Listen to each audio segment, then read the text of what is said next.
اتنا کافی ہے زندگی کے لیے رکھ لے۔ بسم اللہ الرحمن الرحیم۔ آج کی مجلس میں کچھ مسائل کا ذکر مقصود ہے۔ روزہ کی حالت میں انجیکشن لگوانا یا ڈرپ لگوانا جائز ہے، اس سے روزے پر اثر نہیں پڑتا، چاہے انجیکشن گوشت والا ہو یا رگوں والا ہو، دونوں لگوانا درست ہے۔ لیکن اگر اس نیت سے انجیکشن یا ڈرپ لگوائی تاکہ روزے کا احساس نہ ہو تو یہ مکروہ ہے، البتہ اس سے روزہ فاسد نہیں ہوگا۔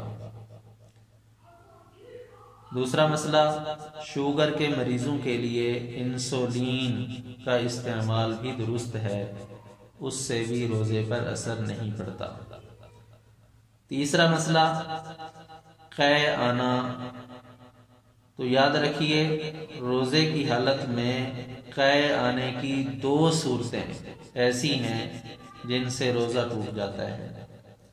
نمبر 1، جان بوجھ کر قصداً قے کی، یعنی اپنی انگل وغیرہ حلق کے اندر ڈالی اور اس کی وجہ سے قے آ گئی اور منہ بھر کر آئی، تو اس صورت میں بھی روزہ ٹوٹ جائے گا۔ اسی طرح خود بخود قے آ گئی، ویسے ہی طبعی طور پہ قے آ گئی، منہ بھر کر تھی اور وہ نگل لی، واپس نگل لی، یا اس کا اکثر حصہ واپس نگل لیا، تو اس سے بھی روزہ ٹوٹ جائے گا اور قضا لازم ہوگی۔ کان کے اندر دوائی ڈالنا، چاہے کان کا پردہ پھٹا ہوا ہو چاہے پردہ ٹھیک ہو، دونوں صورتوں میں روزہ ٹوٹ جائے گا، چنانچہ جامعہ بن نوری ڈون کا یہی فتویٰ ہے۔ بعض حضرات کے نزدیک اگر کان کا پردہ پھٹا ہوا ہو اس سے روزہ ٹوٹ جائے گا، اور اگر پھٹا ہوا نہ ہو تو روزہ باقی ہے۔ لیکن اب کان کا پردہ پھٹا ہوا ہے یا باقی ہے، اس کو سمجھنا اور اس کی پہچان کرنا چونکہ مشکل ہے، اس لیے حکم یہی لگایا جاتا ہے کہ اس صورت میں روزہ ٹوٹ جائے گا اور قضا لازم ہوگی۔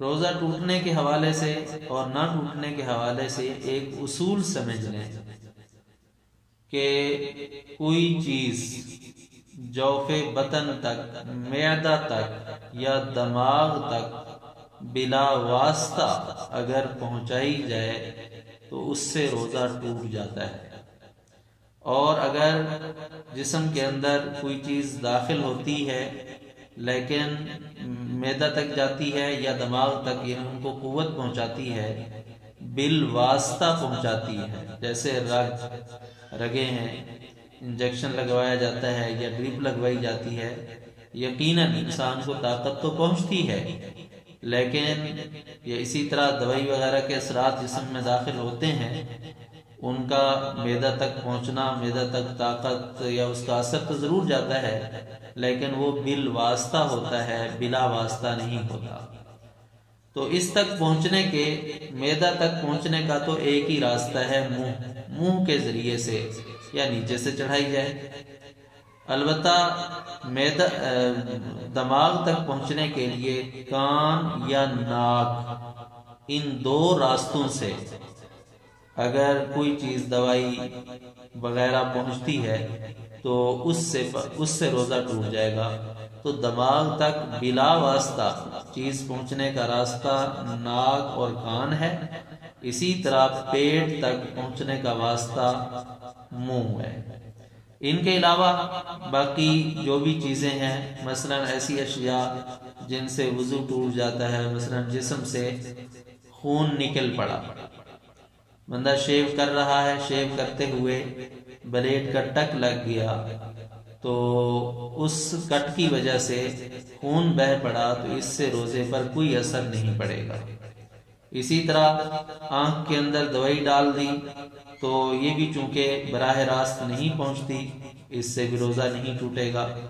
اسی طرح دیگر کئی ایسی چیزیں ہیں جو اس اصول سے ہٹ کر ہیں، تو ان سے روزے پر کوئی اثر نہیں پڑتا۔ اتنا کافی ہے زندگی